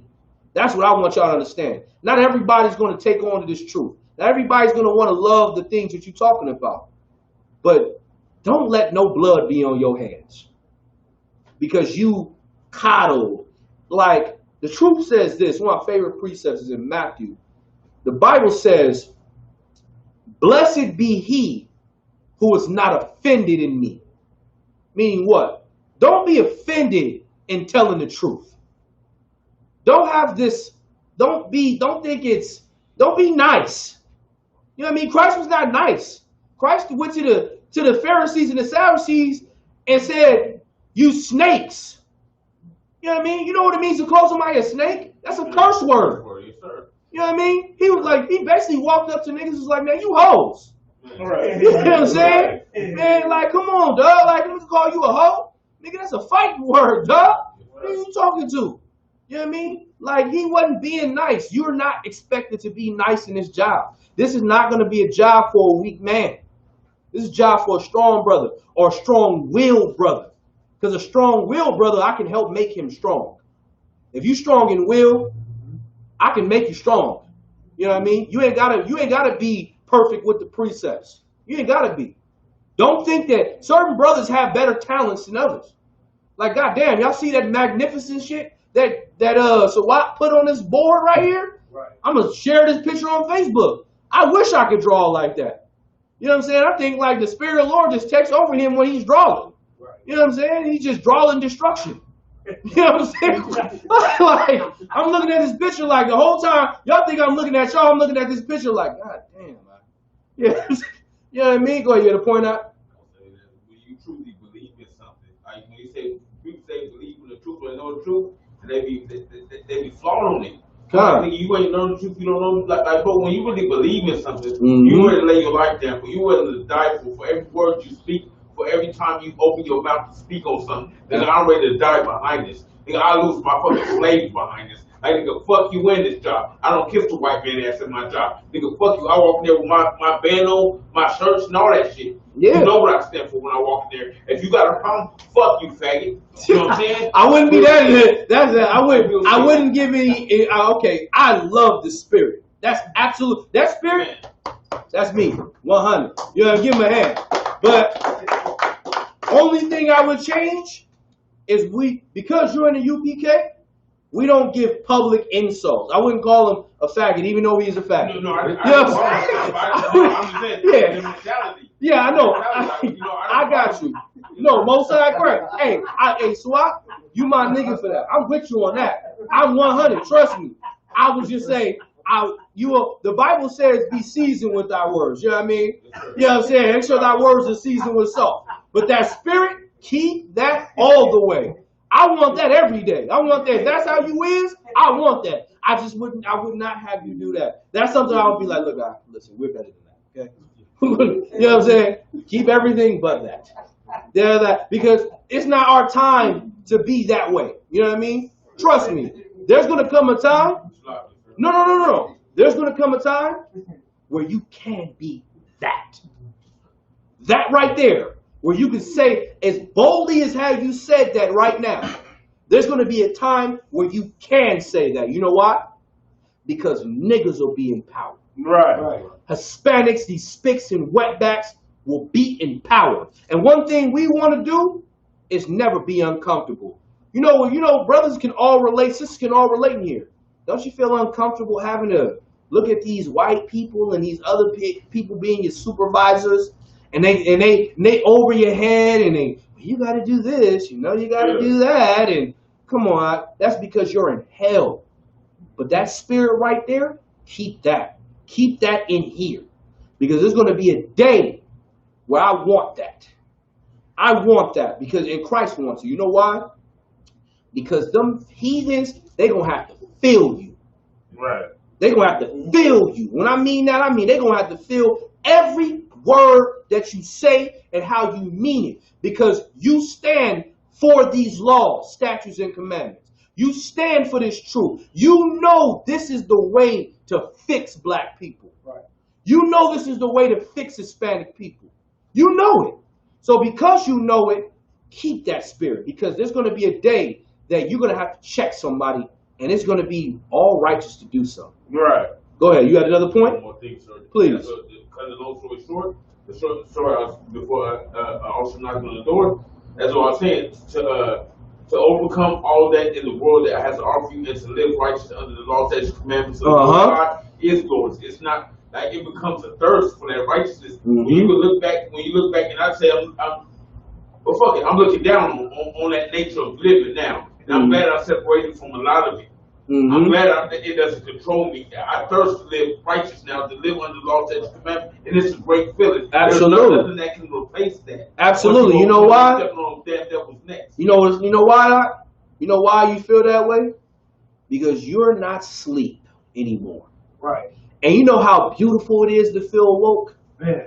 And when you're awoke, you know when you're awoke, like you are, you brothers in this room, now when you see sin, you see destruction, you see hell, it makes you angry. Right. It pisses you off, and it makes you want to destroy this place tomorrow. Right. And you want to always be in that spirit. Why? Because your king died to give you a second chance. And you know what I see from brothers in this room and sisters in this room? You have accepted that second chance. Right. And you want to live as Christ lived so you can get on a goddamn chariot. You understand? Right. Go ahead, Doc. You had a point? Sir, I was going to say, feedback what the brother was saying, you know, when you're in the world and them things don't bother you, you know what I'm saying, your enemy, your oppressors, or the op or whatnot, they, you know what I'm saying, everything is going good. Yeah. But when you come into the truth, you're able to break free from all that, and those things that didn't bother you before, now, you know what I'm saying, they make your stomach cringe. That's what you call like a miracle right there. Man. You know what I'm saying? Just have that curse up, not, you know, not, I don't want to say a curse, but just have that, like you said, like that sleepiness. Just that sleep was a curse. You're right. That was a curse. We were a cursed people because we weren't, because to not be awoke is to be cursed. And it's like, God damn, to be asleep in this place is a curse in itself. Because now you don't know how to live, how to move, and everything that you do, you go off of your own understanding. Right. And going off your own understanding, you die. And that's what Black and Hispanic people and Native American Indian people do. We do one thing we do well, we do dying better than nobody else. Right. That's one thing we do better than everybody else in this place called America, in this world. We do dying better. You know why? Because we love going to go shoot each other, man. Let's go ride on them niggas. We love going to go shoot that dope up, and we kind of get high with Marvin the Martian. Yeah. We trying to get high, brother. You know what I'm saying? We trying to drink our life away. We're trying to drink to where we can't even function. That's right. You know what I mean? We're trying to eat. You ever seen them people eating so much to the point where they can't even get up and shower by themselves? Man. That's gluttony. That's a sin. Man. You know what I'm saying? That's the place. That's this place, Akia. It's this place. We gotta wake up, man. We gotta wake up and get out of the spirit of this place. Because to be asleep is to have access to all the destruction of this place. But to be awoke is to separate yourself. To be awoke is to come back to the law, statutes, and commandments. And to be awoke is to hate this place. Right. And you know why we hate this place in the truth? In being in the truth, you know why we hate this place called America and this white man's Western civilization? Because our people are absolutely destroyed here. Right. And we got homosexuals living wonderful lives. Right. You know, a homosexual life is wonderful in America. They're your bosses. You're in your committees. The LGBTQ, whatever it is, y'all know what I'm talking about. Right. That LBGQT committee, whatever.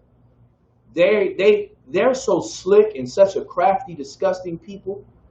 They went in to the Black Lives Matter movement and got their laws passed in the Black Lives Matter movement. Right. Under wraps. And they don't talk about that. This place is disgusting. To be awoke is to hate this place, man. And I think about certain things, man, and it's just like, man, it's like, bruh, like, we got to turn back to the Lord fast and in a hurry. And one of the things that I love about the Most High power, and y'all should as well, is, man, we serve a very, very merciful power, man. Yeah, right. He's patient. Yeah. He is so patient. With all the shit we doing, dog, his patience is far above anything else. Mm-hmm. And I thank him for that. I'm thankful for his patience. Because without his patience, he could have ended this a long time ago. And I would have never known Shabal. And I love that nigga right there, dog. I would have never known Regalia. That's my motherfucking brother, man. So much. Y'all don't even know, like, me and Regalia went to high school in the same, like, circuit of high schools. And crazy, I know we played against each other in high school in basketball, and I've never seen him before. I didn't know who he was. I just, you know, we would talk, oh, I went to this high school. What? I used to go there, I used to play. Oh, you used to who? Oh, we used to play your team all the time. You was there, huh? And we didn't even know each other. Right. We didn't even know each other. And to know that this nigga is my brother, you couldn't tell me that's not my brother, man. This nigga called me 3 o'clock in the morning. I need some help. What's good, huh? What's going on? So what's that nigga? Nigga, I'm coming to get you right now. Because this is my family, dog. Right. His children are my family. His rib is my family. I love them because that's my brother. You hear me, though? And I would have never known. And that's one of the things you got to understand. Thank the Lord for his patience, man. Because destruction is on the way, man. And we got to help get as many brothers out of this hell as possible. Don't think that you can get everybody. I want y'all to also get that out your mind. We want everybody because that's the spirit you want to be in. Right. But everybody is still going to love the white man more than they ever loved you. Right. Go ahead, I. Like I hear people say that. I'm like, for me, I'm not trying to knock you saying, but for me, if I don't have the spirit to want to help everybody, then I'm not gonna care about nobody.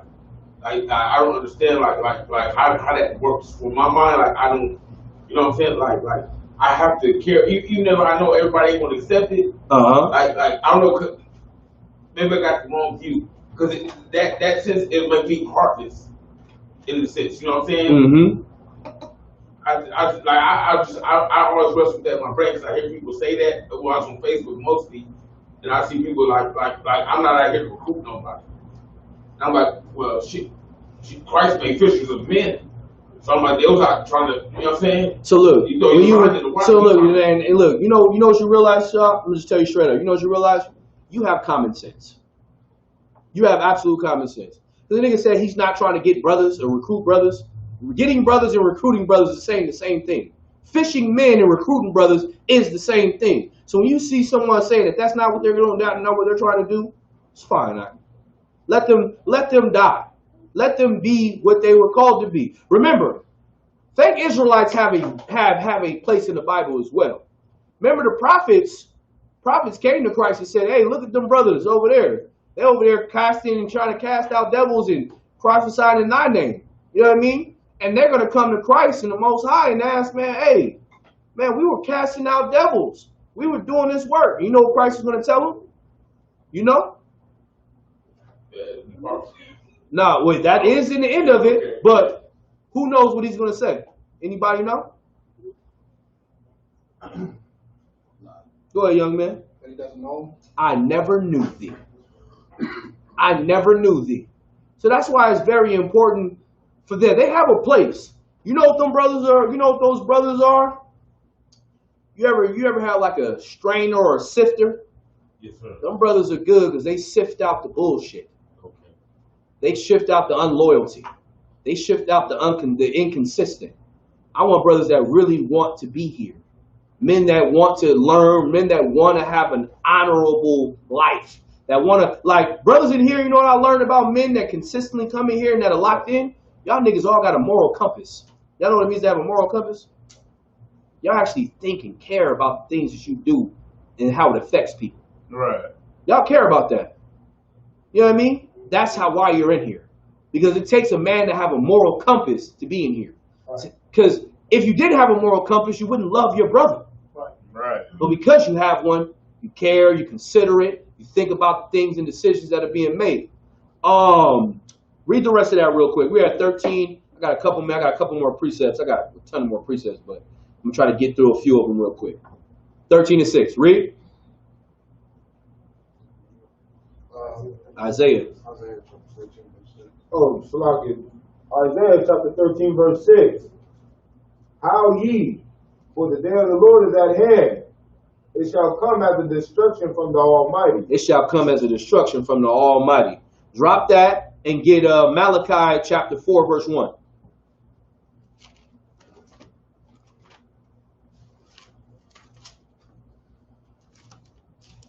The book of Malachi chapter 4 and verse 1. Read.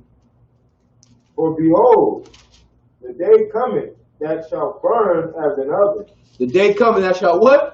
Burn as an oven. Man, you ever open up the oven after cooking something? Right. Man, that's just 350, that's like 300, 375. And you jump back like, ooh, that joint hot, dog. You know what I'm saying? You gotta, hey, what y'all gonna get them oven mitts? Right. They ain't touching nothing in that joint. You know what I'm saying? Well, the day of the Lord coming like an oven out, it's gonna be, imagine 1,000,000 degrees. Nuclear, like, fervent heat. It's like 1,000,000 degrees. Like, that's hot, that's hot beyond belief. You know what I'm saying? But go ahead, read from the top. The day of the Lord, go ahead.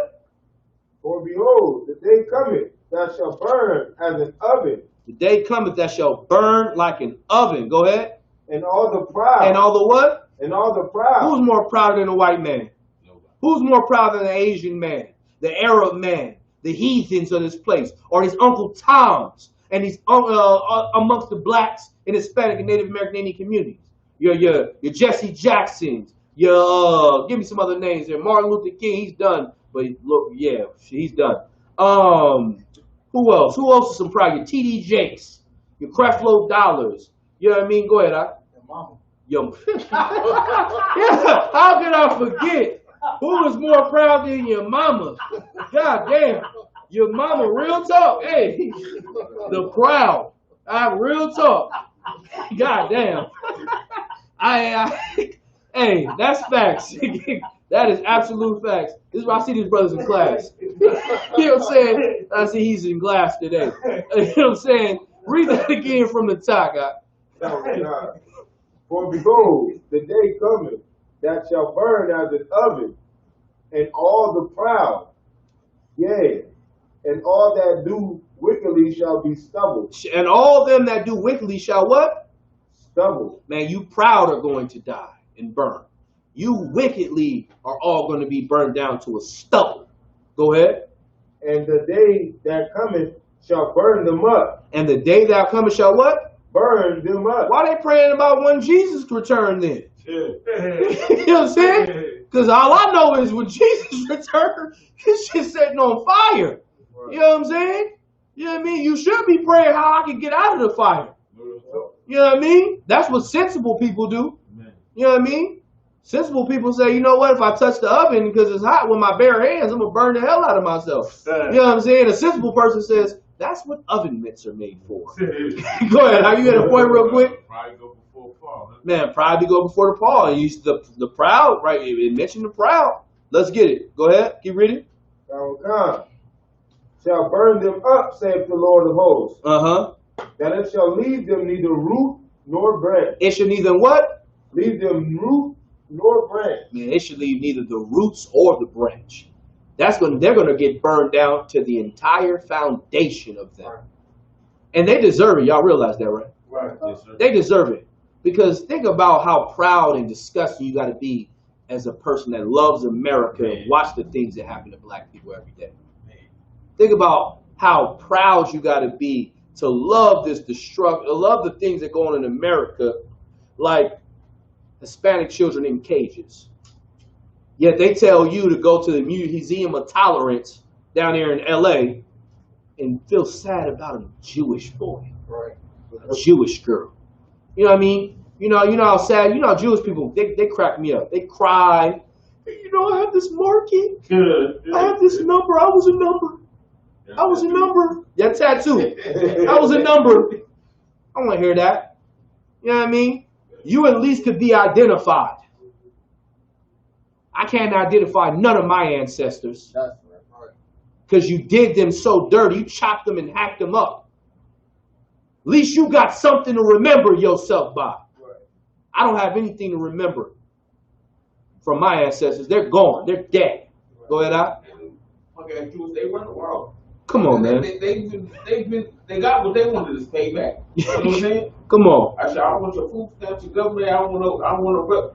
What's it called, sir? Yeah, you know what they government. Breakers in the middle. I don't want that either. Oh yeah, I hear you. I hear you. Kill them.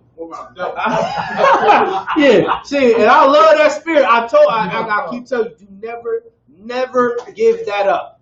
Never. Keep that. And one day we're gonna watch the WAP cut the white man's head off, and we gonna drink to that. You know what I'm saying? I can't wait. I'm gonna sit there and be like, yo, I knew this man before. I think he been praying for this. Nah, he deserves it. Let's watch him do it. Let's drink to him. You know what I mean? And he gonna do it in a way I'm gonna just be like, well, I guess he was the man for the job. Shit. You know what I mean? Is it a little bit more on that? I think it's a little bit more.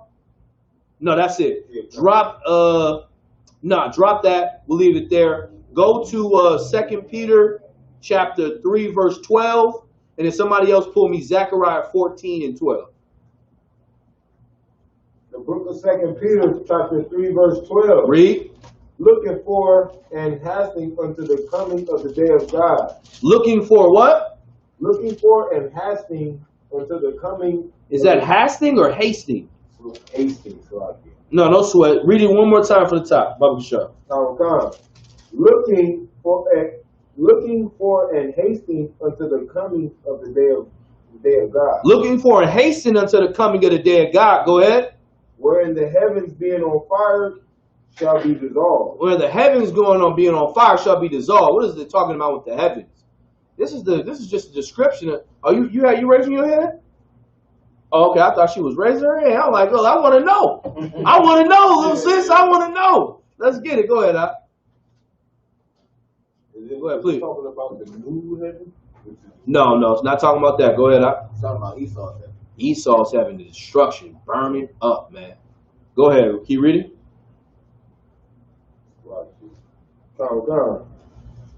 And the elements shall melt with fervent heat. The what? And the elements shall melt with fervent heat. Man, this day of destruction, Akim, that these people and these Christians pray about, the elements are going to burn with fervent heat. Come on, man. Man, y'all brothers and burn yourself by touching the pot that was too hot. You can lift the handle and touch yourself, and you went, God damn, oh my goodness. Now, I imagine your hand melting. You don't want them type of problems. I don't want them type of problems for you. So it will behoove you to listen to a priest and prophet of the Lord. That's right. It will behoove you to follow Commander General Yohana, who serves Christ as we do. Damn right. It will behoove you to give this school all the praise and pledge your loyalty to your king in the Isupk. Right. That's brothers and sisters. You know what I mean? Drop that. Get me Amo. I got Zechariah 14 and 12, and then somebody else get me Amos 9 and 8. I'm gonna end it right there. Zechariah chapter 14, verse 12. Read. And this shall be the plague wherewith the Lord will smite all the people This shall be the plague where the Lord is going to smite all the people. Go ahead. that have fought against Jerusalem. And who has fought against Jerusalem? Who's fought against the black, Hispanic, and Native American Indian man? All the other nations. Right. That's right. This shall be the plague that falls upon them. Go ahead. Their flesh shall consume away. So for them that fought against you, from them that said you niggas ain't shit, for them that said you Hispanics and wetbacks need to go back to your country, or this is our country now, to you Native American Indians. What's going to happen to them? It shall what? While they stand upon their Read feet. Read up a little bit further. Read back a little bit further. Shall That have consume. fought against Jerusalem. They have fought against Jerusalem. Go ahead. Their flesh shall consume away. Their flesh shall consume away. While they stand upon their feet. While they stand on their feet, their flesh is going to consume them in this day of destruction. And we say, Barakatah Yahweh Yahweh Shai to that. Right. Go ahead.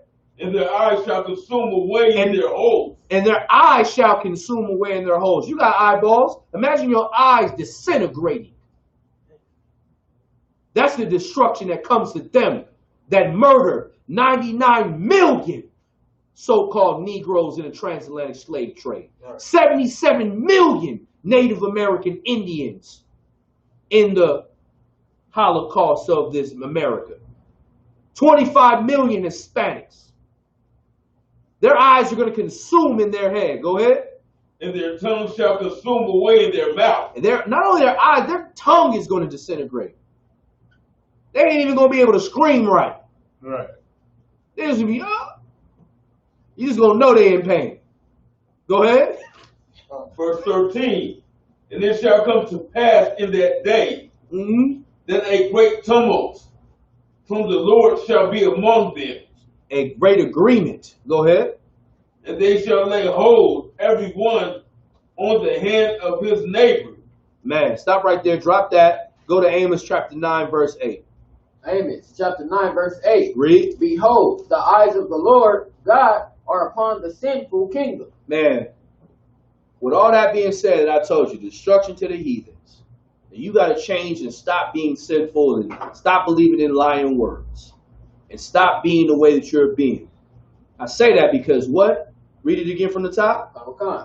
Verse 8. Behold, the eyes of the Lord God are upon the sinful kingdom. Because the Lord is looking at your sinful ways. He's looking at the sin that you're going to be doing in this place. And you, if you don't change, will fall victim to the same hell that is coming to these heathens. That's right. Go ahead. Okay. And I will destroy it. And I will what? I will destroy it. He said, I am going to destroy it. Sin will be destroyed. I know you love lust. I know you love the things that make you feel good. I know you love the things that make your woman happy. But the Lord is going to destroy it. Right. Go ahead. Okay. From off the face of the earth. From where? From off the face of the earth. So that it never exists again. Because we can't live in a place of sin. We can't live in a place of destruction. We can't live in a place where our babies can't be safe. I love our children. I love my brothers. And I want them to be safe, man. Right. I want them to be in protection underneath the graces of the Most High. The only way to do that is to teach brothers to stop sinning and stop this madness, man. Because the Lord is looking upon us, man. Is there any more on that? That's that it. I think it's the end of it. Okay. Go ahead. saving that I will not utterly destroy the house of Jacob, saith the Most High. But he's not going to destroy the house of Jacob, but the sin of this place, sin of these heathens, he's going to destroy this place. And it deserves to be destroyed. You know what I mean? With that, I'm going to pass the class over to Precinct Officer Regalia.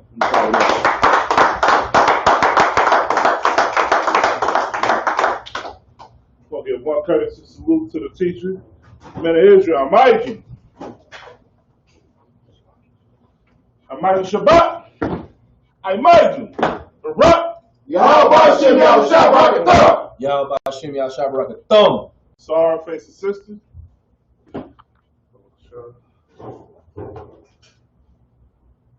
Man of Israel, I might Shabbat. I might you. Barak. Yahweh Shabbat Hashem Yahushua. Yajimatar, class dismissed.